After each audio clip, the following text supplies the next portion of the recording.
natin ngayon, magluluto tayo ng pananghalian. Ganito ako kabisi pag nasa kusina, pag tanghali na. So, keep on watching my video. Panoorin niyo ang mga kaldero sa kusina ni Inday. Welcome back to my channel, Simply Inday. So, sa mga hindi pa nag-subscribe ng channel ko, please the subscribe button, the notification bell, and if you like my video, please click the like button. Please keep on watching the videos Simply Inday channel.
So, ito na yung hiniwa natin na kaini. Hindi natin iubos yung isang piraso manok, kundi ano lang yan dyan. Yung laman lang siya, 1/4 sa manok. Yung po, may puro laman, yun ay inano natin. Ito yung mga gulay natin na hinihiwa kanina. Yung nakita nyo, at saka yung naka-blender na kamatis natin. So, keep on watching sa ating pagluluto ngayon. Yan na, mag-umpisa na tayo magluto. Nagsalan tayo ng kaldero. Lagyan natin ang oil or mantika. When I walk into the kitchen, you saw the look on my face. You saw the look on my had to get out of this place. I sensed something I've never seen before. When you put on the pineapple, we couldn't be friends anymore. Pineapple thousands, go on pizza.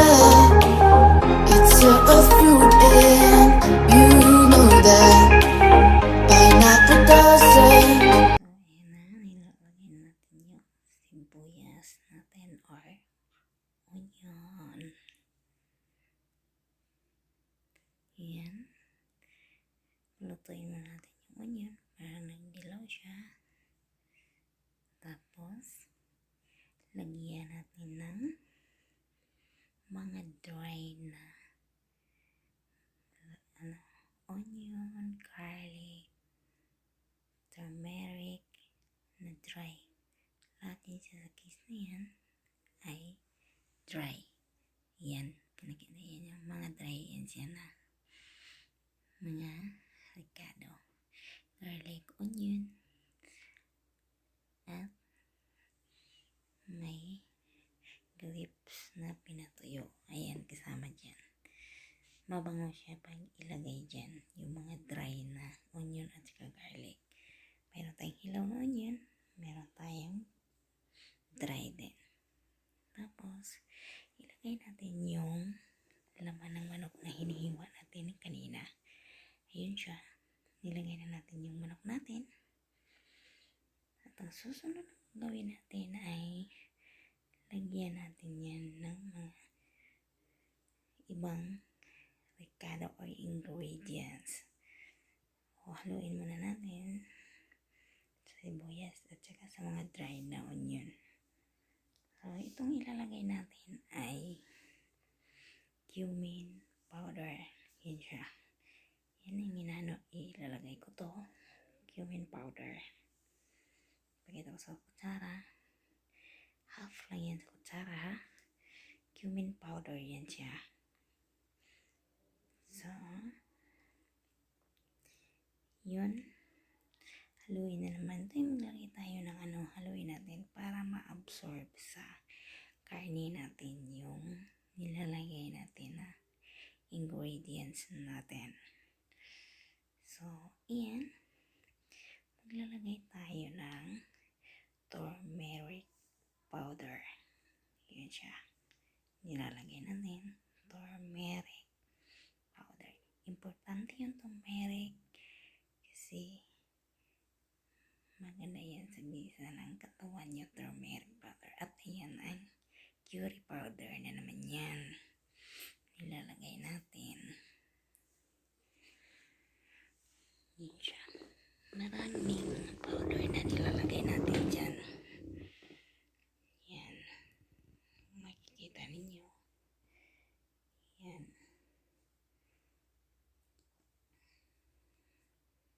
Yan ang pagluluto ng gulay dito sa kusina ni Inday. Lagyan natin ng isang cubes ng Maggi syrup or Maggi cubes sa atin. Maggi syrup mali. Maggi cubes, yan siya. Yan, ilalagay natin. Maggi cubes. Tapos haluin. Pag nahalo na siya, maya-maya, ibuhos natin yung naka-blender na kamatis at saka carrots natin para malapot siya at lalong mag-orange ang kulay. Hindi tayo gumagamit na pasta or tomato sauce pag nagluto ng ganyan. Pag may carrots at kamatis na naka-blender. Yun siya. Yan. Iikot pa tayo.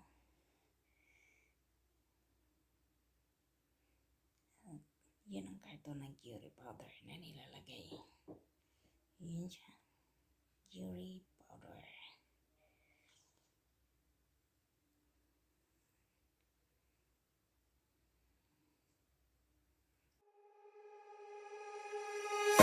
When I walk into the kitchen, you saw the look on my face. You saw the look on my had to get out of this place. I seen something I've never seen before. When you put on the pineapple, we couldn't be friends anymore. Pineapple thousands, go on pizza. It's a fruit and you know that. Pineapple doesn't go on pizza. They just don't belong.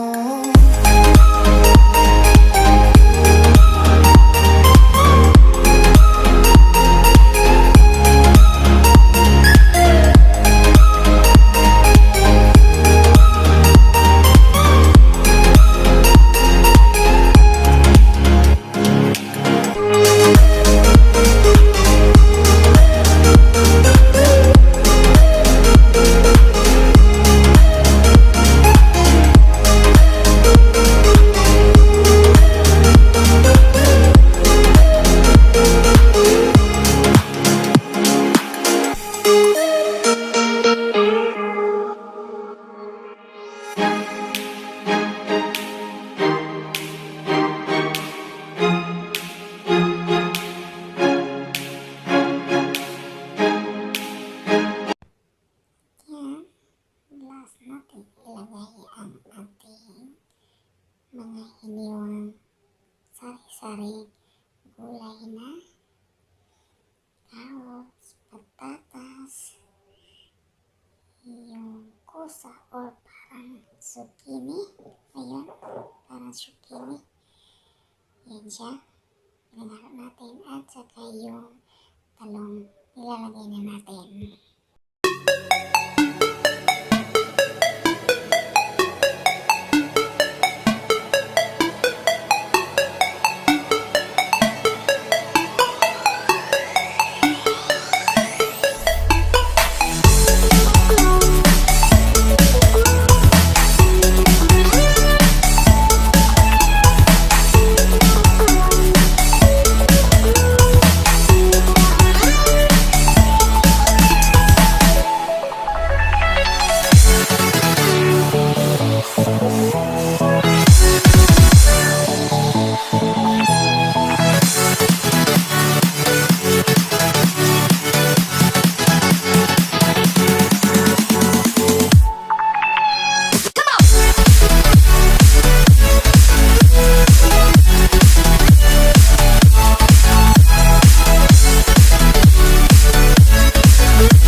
kitchen, you saw the look on my face, you saw the look on my had to get out of this place.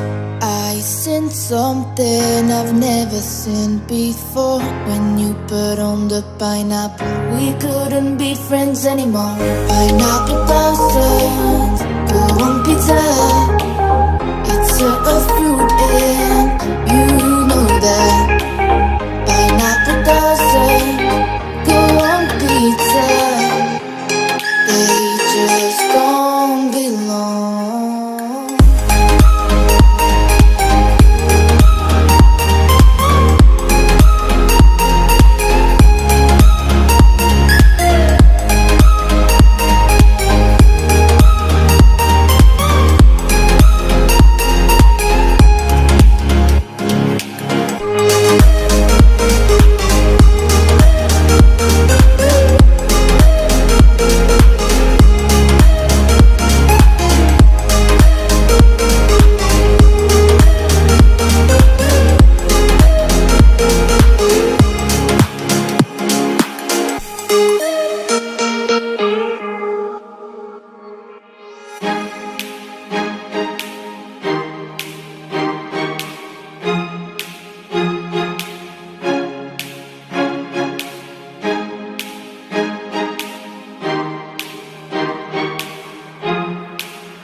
When I walked into the kitchen, you saw the look on my face, you saw the look on my had to get out of this place.